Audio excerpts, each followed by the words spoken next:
And there you have it. The markets are officially closed on this Wednesday, August 27th. Welcome, investors and traders. I'm AJ Monte. And with me, I have Nod from NODLive, which is our news feed. Many of our members know about the NODLive feed, and I'm sure they're on the edge of their seats waiting for the earnings to come out on Nvidia, which should be almost past the halfway point of this broadcast. So hopefully we'll be able to get some updated price action on that. Nod, what do you have to report this week? We got a lot of action, especially today. There's a lot going on. Good Wednesday afternoon, all, and thanks again to everyone who takes time out of their day to join us live and on the replay. AJ, time flies, but by my count, this is our 9th live midweek report. I'm also really excited to have our special guest, home lending guru, and my friend Tim Lindsey join us. We're friends enough to know to not get upset if I skip the pleasantries as this half hour flies. And as you said, AJ, we're going to be interrupted by a certain $4 trillion company's earnings. So let's just get right after it. AJ, we've talked about how different this market is with multiple mega caps having their presence heavily in multiple indices. So if you look at this, that means that as these big companies go, so do the indices. So AJ, in looking at this first graphic, you see the Nvidia, which is already bigger than the entire German stock market, is now a mere $1 trillion away from being the size of the Nikkei, which is Japan's stock market. Also, for additional context, Nvidia is 10% of the triple Qs, 8% of the SPYs, 22% of SMH, and 16% of XLK. Now, we're just minutes away from the earnings, and I would never ask you to make a forecast going in, but can you let us know what the technicals are saying right now, AJ, on Nvidia? Well, now you're putting me in the hot seat, Nod, because Nvidia is an animal in and of itself, and those numbers that you mentioned are just mind-boggling. And when you think about the risk, I mean, take this off to the side for a moment.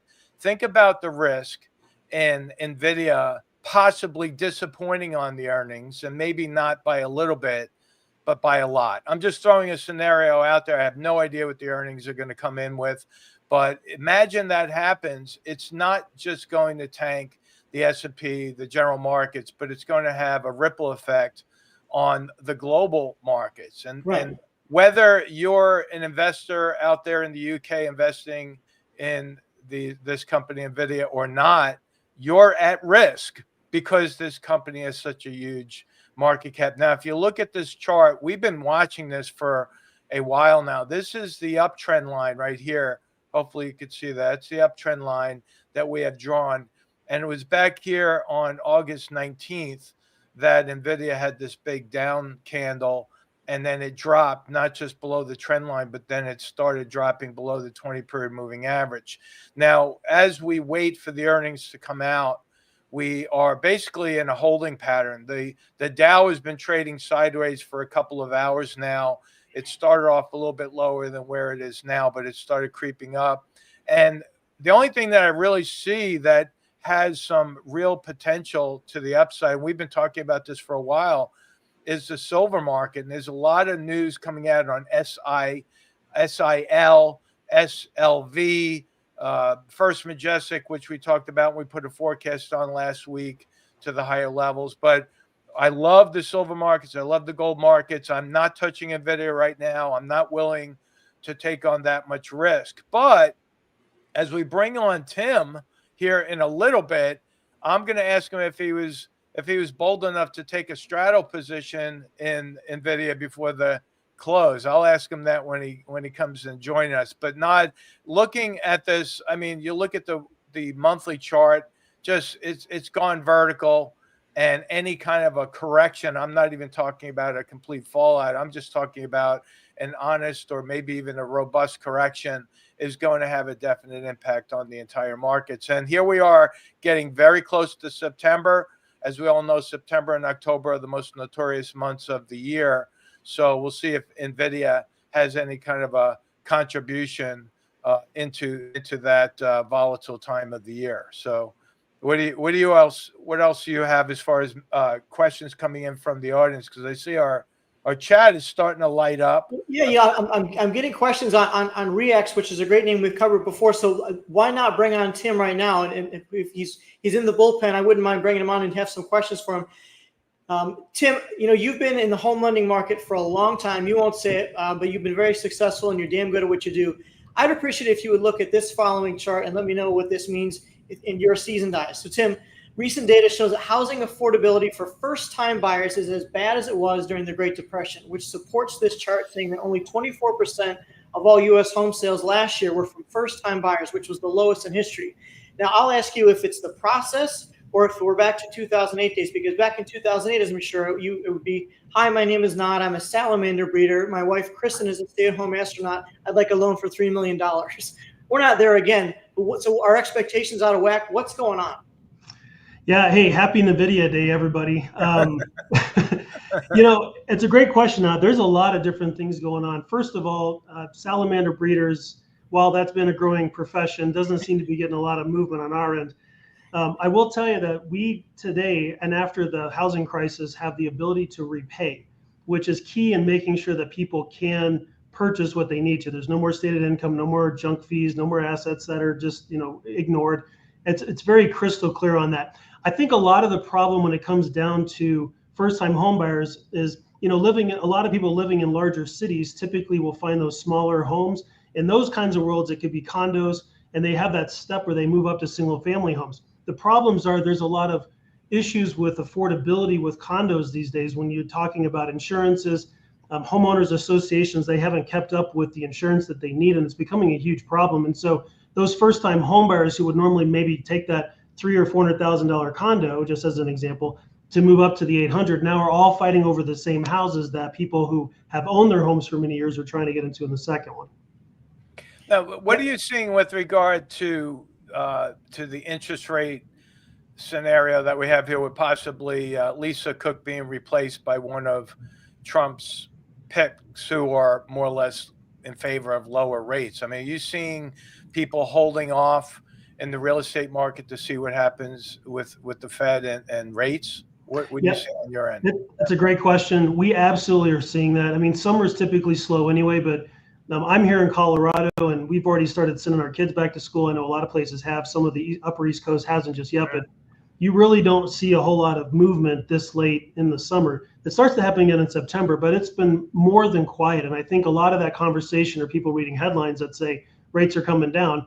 And so why would you go buy a house now if you're going to be able to get that lower interest rate in the future? Even if they don't know if the interest rates are actually going to drop if and when they do, we're still seeing that people think that way. And so obviously if the consumer's thinking that way, they're not participating.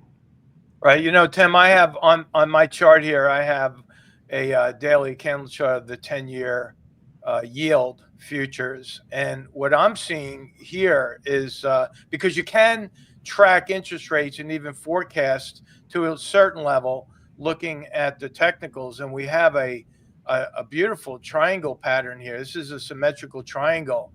Now, for those who are following technical patterns, you have to understand that once you reach the apex of the triangle, you're now looking for a breakout. It could go up or down. It's not necessarily a coin toss, but the traders who are trading anything related to currencies, interest rates, even in the crypto market, they're waiting for these breakouts to occur, and then they're going to immediately jump on the bandwagon and take that move on a momentum trade. Tim, are you trading? I know you're a trader, especially an option trader. Do you tend to delve into the home builders at all, or are you staying away based on what you're seeing on your side of the industry? It's a great question. I actually spent a lot of time out at builder subdivisions as they're going through, asking questions about movement, seeing foot traffic, those types of things, and they are still pretty slow at this point. And for that reason, people have talked a lot about home builders maybe getting a leg up if and when they do move interest rates. But again, that long-term interest rate's got to do it. If you go back to your chart, you had drawn the triangle, and that bottom triangle actually line goes all the way back to September even of last year. Mm-hmm. And we all remember Fed rose interest rates 50 basis points, and you can see on this chart exactly what interest rates did. They did not go down. Yeah. And there were loan officers tweeting all over the country, here we go, things are going to be great, and it took off the wrong direction. Yeah. And so I think the home builders, they will probably get some movement, but we're definitely seeing them move a lot of inventory, not as much as normal, but they're moving with huge discounts, whether it's in an interest rate purchased in advance or some incentives internally in the house, like free basements. Right. I know a lot of our members are trading TLT, which is a way that you can trade interest rates, but you're trading it in the 20-year treasury bond. It's a 20-year treasury bond ETF. So for those who are looking at this triangle and you want to participate in this area that we're talking about, TLT might be something that would appeal to you because it doesn't only trade as you would in equity, but they have a very robust option market that's fairly tight with regard to the bid-ask spread. So it's a very efficient market. And I know just a handful of our folks are in this because even if you decide to buy the underlying, you've got a dividend or a yield that's almost matched with what you're going to get in the bond market at 4.58%. So while you're holding it, and maybe even doing some short-term trades with it, if you're lucky enough to hold it past the record date, then you're going to get some extra cash on that position. Nod, what else do you have on your side with regard to the data? Because you guys hear me clicking. You've got me pivoting here a bit. So thanks for that. So let me pull this up for you right now. So let me challenge you both on this. We've got something from Zero Hedge. We love those guys who put out some great data. So check this out. Despite what people deem as a lack of affordability, home prices are down in general for the fourth straight month. So here's a two-parter, as AJ likes to say. AJ, can I ask you to look at the XHB, which is the home building ETF, which should be looking good because of this recent data? And then Tim, can you talk about the kind of price movements that are needed in homes to get fence sitters off and back into the market? Well, let's look at the chart first, and then we'll have Tim come in with a follow-through on that. As you can see from this daily candle chart, we had an inverse a head and shoulders pattern right here. There's the shoulder, here's the head, and then we had a right shoulder over here with the neckline. Now, again, for those that are brand new to price patterns, it's worth your time to learn how to trade these. In fact, if you check the Technical Tuesday video that just went out yesterday, I was talking about the hammer candles and the shooting stars and bullish and bearish engulfing candles.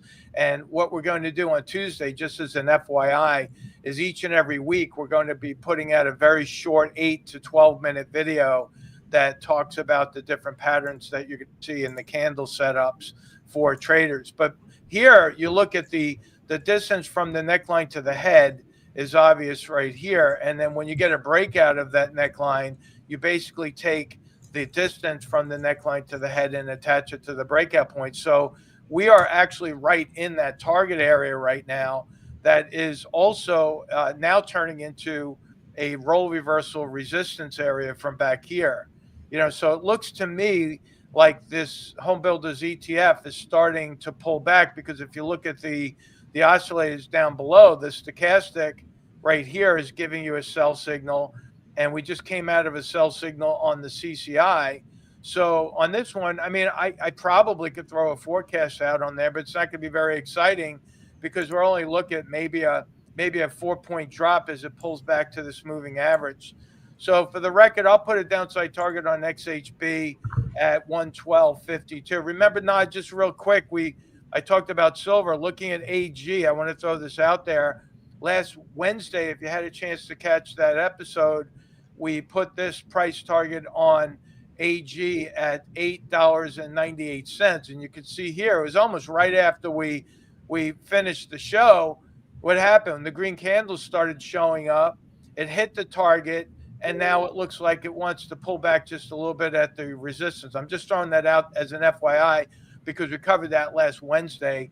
And I could already see ticker symbols coming into the chat. I don't know if we're going to have time as we're waiting for Nvidia to announce. But Nod, what are you seeing out of the chat? I'd like to pull some of our viewers into the conversation and maybe look at some of their stocks. Yeah, so we've got Tim Carpenter. He said thoughts on PEP. He said he sold 146 puts earlier today. I know we've covered PEP in rapid fire before, and I know we don't want to give too much away to our members here, but you'll probably cover it in about an hour. But what do you have to say on PEP? I love that trade. Selling puts is a long position for those that don't know options. It's a bullish position, I should say. Selling puts, you get to collect money from the market by obligating yourself to buy the stock at a lower price. But yeah, talking about price patterns, and this couldn't be better timing. Here is a cup on PepsiCo with a handle here And if you look at the brim of the cup, which is very similar to what I described in the neckline for an inverse head and shoulders, you've got the breakout that's already occurred on PepsiCo, and now you have a pullback to the breakout point. So what we're looking at here is actually an ABCD pattern in the making, where we have a pullback now to the role reversal resistance that is now support. So I would go higher with PepsiCo. And if you're, I don't know what expiration you sold on those puts, but I think that's a higher probability trade that you're going to make money on that one. So PepsiCo looking a little bit more bullish. I don't know. Does Cracker Barrel sell Pepsi products in their restaurants? Because they had a huge bounce. Did you see that? Trump stepped in and took the place of Uncle Herschel. What is it? I don't know what's the uncle's name, but the stock really bounced quite nicely. But that was the trade of the week. If I could announce that a little bit early, Nod. I know I'm going off on tangent. It makes Nod very crazy when I do this. I'm so relaxed. Yeah, he's a very structured kind of guy, right? But you look at Cracker Barrel. We took a long position in the VIP group where we sold an in the money put spread. And we did that yesterday because Tuesdays is our VIP call. And look what happened to this one. It's up 8% right now. And that put spread is already closed out by most of the members in our VIP room. So that was a huge trade just in one day. And I'm not saying I'm getting into the investing in Cracker Barrel because I have no idea what they have on the horizon with their ideas for branding.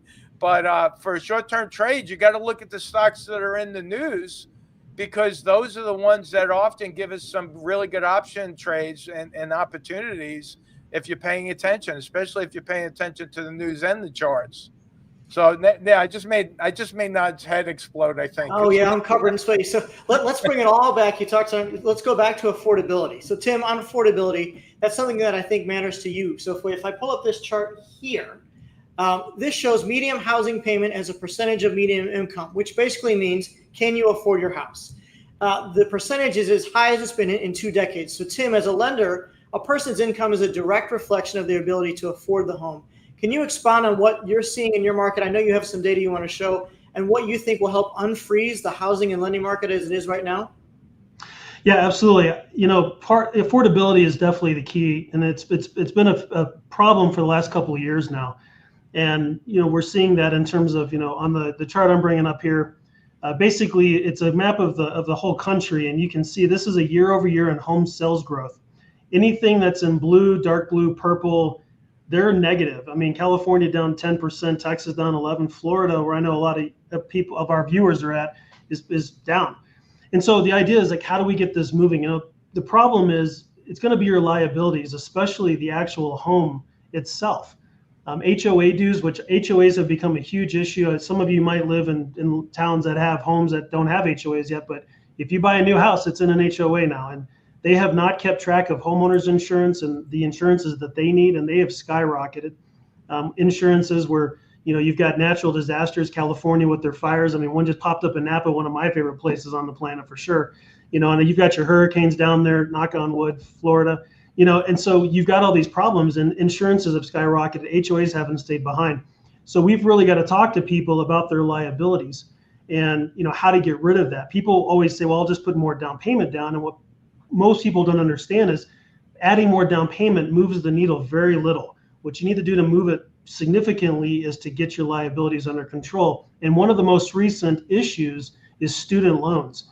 And all of a sudden, these people thought they weren't going to be around for a while, and bam, everybody's got to go back and pay them.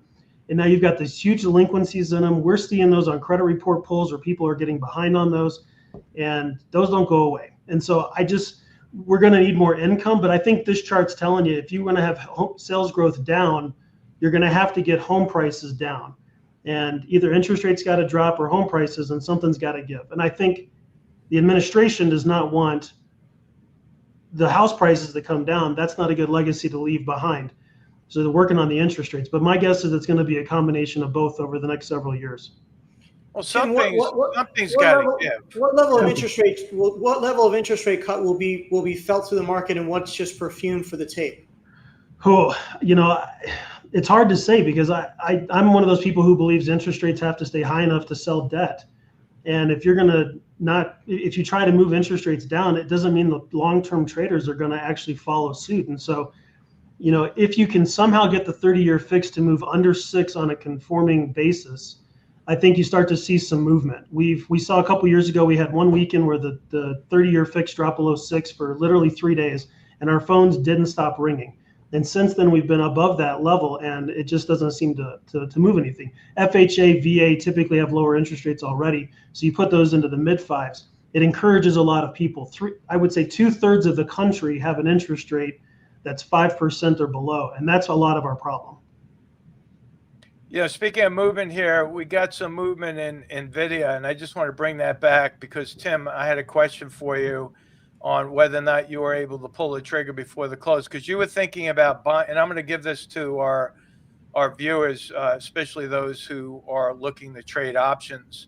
Look at that. Something must have just popped because we got this big red candle showing up. I don't know if you have my 1-minute chart on the screen here because I'm looking at my chart. Yeah, it looks like they may have disappointed because look at the drop. Can everyone see this? This is incredible. No, not yet. Tim, did you get in or not? I did. Yes, sir. Did. All right. This is going to be a really exciting show, folks, because what Tim did right before the close is he bought the 180 straddle on Nvidia. So he bought the call and he bought the put. What'd you end up paying? Around $11 for that, Tim? It was $11.90. All right, so he paid $11.90. Now, if Nvidia moves up or down greater than $11.90 or $11.90 up or down, and it looks like you're on your way to doing this, then Tim's going to make money because the straddle that he bought is now going up in value as we're looking at this chart. So right now that straddle is worth about $8 right now, and the stock is still going. So it's down almost $10 from the close, and it's still going. I just posted the earnings. AJ, we're out. Earnings are out. Yeah, I know. We're looking at the chart dump here, and so did they miss, or are they setting expectations? People are digesting, but as we know, you got to wait for the conference call if you're going to trade. But the knee-jerk reaction is that they're calling it a miss. Okay, so now going back to the option strategy here, if Tim buys the stock, let's say in after hours he buys the stock, he has a put that's covering his position. Because if it goes up, he still has the ability to exercise his put. If it goes down even more, guess what? His put's going to go up in value as well. So he's got as soon as he takes a position, I wouldn't do that just yet, Tim, but as soon as he winds up taking a position, he's locking in his profit. Now Nvidia could go screaming through the ceiling even now that it's down. It could go right back up. And Tim doesn't care about that either because he has a position that's hedged. He's long the call and long the put, and there's still 2 days till expiration. So that's very interesting. Now, if Nvidia, after the conference call, if they continue to disappoint, then what we're most likely going to see is the general markets are most likely going to fall in suit as the pressure from this mega cap stock takes hold of the general markets and the rest of the markets around the world. So it's going to be a very interesting rest of the week, I assure you. Now on the daily chart, just let me throw this out there. I didn't want to even take a chance of forecasting what Nvidia earnings would be because I don't have any red phones hotlines into their executive committee. But that candle right there, the way we close, is known as a hanging man, and that's more bearish than bullish. So we'll have to see what happens tomorrow because when it all comes out in the wash, it's now going to depend on what they say in the conference call. Because if it looks too bad in the after hours right now, they're going to try to come up with as many colorful adjectives as they possibly can for future growth to try to get the investors to not bail out on them at this particular point. So now, what are you seeing? I see you're posting it in the chat there. Was it 73%? There's lots going on. They're putting out different tidbits. It's a knee-jerk reaction. I think people's sights were a little bit high, but let's see. And again, you got to wait for the conference call. So we're good there. We're not going to hang for that for sure. But no. But so let's bring it back. I mean, this is not the Nvidia show, and we've got Tim on, and so we heard Tim talk about needing to have enough money to afford a house. And AJ, the timing of this was pretty good. So I've got my next chart up here right now. So as you see here, U.S. equity valuations are at an all-time high. And to make matters more interesting, if you check this out, the VIX, it's in park, and hedge funds are selling volatility. They're short the VIX at the most level, the highest level since 2022. So can you let me know? I think this all ties together. AJ, can you talk about complacency and what you've seen in the past? And Tim, maybe something that if you think this apathy is tied to your arena, and how this might help if the VIX kind of shakes things up. Well, the VIX right now, here's the daily chart of the VIX. We've had these lines on here for a while. In fact, this low from back here in December of 2024 is what looks to be holding as support at this particular point in time. And so when you're looking at individual candles, remember the VIX is an oscillating index. It's not a stock, but you can trade it like a stock, and especially in the option markets. But the way the VIX closed today, this is known as an inverted hammer that's also doubling as a bullish harami. It's when you have a big red candle that has a smaller bodied green candle within the body of the previous candle. And so that's more bullish than bearish. Now, I don't think Nvidia, unless they say something really negative on this conference call, I don't think they're gonna say anything that's going to cause the VIX to rally 50% from here, which would bring it up to around 21. I don't see them doing that to the general markets. But over time, let's say that Nvidia does disappoint, they have a lackluster type of comment for future growth or whatever they're going to say on that conference call, you might have those who are now looking or thinking about taking some of that risk off, now starting to close out of some of the positions just ahead of September. Now, you have to understand, most of our members know this, and most of our viewers on the weekly market report know this, is that lately we've been taking long positions to capture short-term trades on swing trading strategies. But as soon as this VIX starts to rip higher, we're going to start reversing our deltas from positive to negative very, very quickly, because in a couple of weeks, we've got options expiration for the September option change starting to come up. And that's when we start coming in to roll our cash positions to collect those dollars on the short side to pay down the long side. So as we're coming into the close here, we have, Tim, you have any final comments about the real estate market? Maybe you could tell some of our viewers who are thinking about buying or maybe even selling, giving them some clever tips to think about as we move forward in this crazy market of ours. Yeah, the one thing that we're sharing with everybody we can find is if and when the interest rates do start to move down, buyers are going to come out. We think there is pent-up demand. If they come down low enough, the people that have interest rates in the 4s and 3s will think about it. I know everybody during the financial crisis said, no, everybody's never going to leave their 3% interest rate. And after a couple of years, their kitchens get old, their bathrooms get old, and they make moves. So I think people are still going to make that move. And so we've tried to tell people, get ahead of the game. If you get an interest rate that's in the mid-6 and that, you can afford it, it's not a bad idea. Seller concessions are some of the highest I've seen in my 20 plus years of doing this. And I'm talking $20,000 I'm seeing at times to help them buy down interest rates, to pay closing costs, those types of things. So still a buyer's market, and should take advantage of that, understanding that at some point rates will come down enough a little bit, and hopefully we'll have some better jobs and income that'll help support that affordability. I think that's good advice, Tim. Thank you so much. Thank you. And Nod, do you have any final comments before we wrap things up here from NODLive? No, I appreciate it. Listen, we all survived. Everybody can exhale. It's an earnings rip, so don't have a knee-jerk reaction. Follow the technicals. Please join AJ this evening at 6 p.m. Eastern for Rapid Fire. AJ is going to field and forecast 50 plus of your tickers live. If you're not a member, please grab a free 15-day trial on our website. We cannot wait to have you. Tim's been with us for many years, and we appreciate everything he does. We've got a great group. Everyone is welcome. It's a collaborative. It's very supportive. We really want to make sure you come in, and we'll teach you how to survive and navigate and thrive in these markets. So thank you again very much, and we appreciate having you. Thank you very much, folks, for watching. We'll catch you on the weekly market report that goes out after the close on Friday. And for our members, I'll see you at 6 o'clock, where we're going to go over the rapid fire list of 50 stocks. So take care. Have a good night, and we'll talk to you later. So long.